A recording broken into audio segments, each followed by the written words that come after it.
Let's say this is the millionth time you've made the same mistake, or feel like no matter what you do, you can't seem to shake off that bad habit.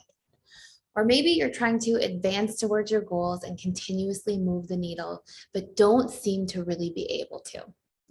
You think that if only this next time I'm strict enough with myself, hard enough on myself, or scold myself into action, perhaps next time it will be different. So you criticize and judge yourself even more harshly. Or even worse, you perhaps find ways to punish yourself or beat up on yourself in some form. But what if I told you the more that you are stuck in this cycle of self-criticism, the more likely you actually are to repeat the very same mistakes and behaviors that you are trying to avoid in the first place? See, this all comes from when we were children, and our parents may have been overly critical or have had too high of expectations for us in ways that felt pressuring or debilitating or suffocating. And being exposed to constant criticism taught us to internalize that voice that we were hearing on the outside, which pops up every time we now feel like we're doing what we are not supposed to be doing. So, what can we do about this? Well, the first step is learning to be more self-compassionate. And I know a lot of people ask me if this means that you are letting yourself off the hook, and it's not. See, a lot of people are afraid that if they treat themselves kindly, they won't learn, or they're more likely to repeat the unwanted behavior, but nothing could be further from the truth. Being self-compassionate simply means practicing kindness with yourself, remembering that you're a human being and that mistakes are a part of life. And they may be a really powerful part of our own lessons and growth. Self-compassion is very separate from not taking accountability. And sometimes if we're really busy putting ourselves down, it actually takes away from our ability to calmly and honestly look at what took place, where we made a mistake, where we faltered, and actually come up with a strategy to resolve the issue.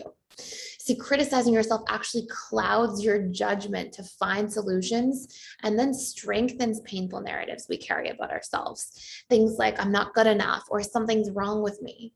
So it's crucial that you monitor the way you speak to yourself, especially after making a mistake, and correct any harmful self-talk and replace it with thoughts like, it's okay to make mistakes. I'm a human being. This is teaching me a valuable lesson. I'm constantly learning and growing. And I know adopting this attitude when you're used to negative self-talk can be difficult, but the more you practice it, the better you will become at being self-compassionate. And something really important to note is the subconscious mind is programmed through repetition plus emotion. So when we beat ourselves up internally in our mind for making a mistake, we're actually repeating and playing out that mistake in our mind, and it creates an emotional response. So we're actually programming in that likelihood of returning back to that original mistake to begin with. And remember, precisely when we feel our lowest, when we feel quite powerless regarding a behavior we're trying to overcome, this is the most crucial time to practice self-compassion. And you can take steps moments after to then turn around and create accountability and strategies to overcome the challenge or problem. But keep practicing that self-compassion first so that you can transform your belief and these old habits beyond recognition. If you find this video useful, please like it and share it with somebody you know. If you want to do a much deeper dive into this topic, you can check out our self-love and self-compassion course. It's got tremendous reprogramming tools in it for you to be able to transform these patterns of behavior once and for all. And to learn more about the subconscious mind in general, you can click the link to the 7-day free trial to access that course right now. I hope you enjoyed, and I'll see you in tomorrow's video.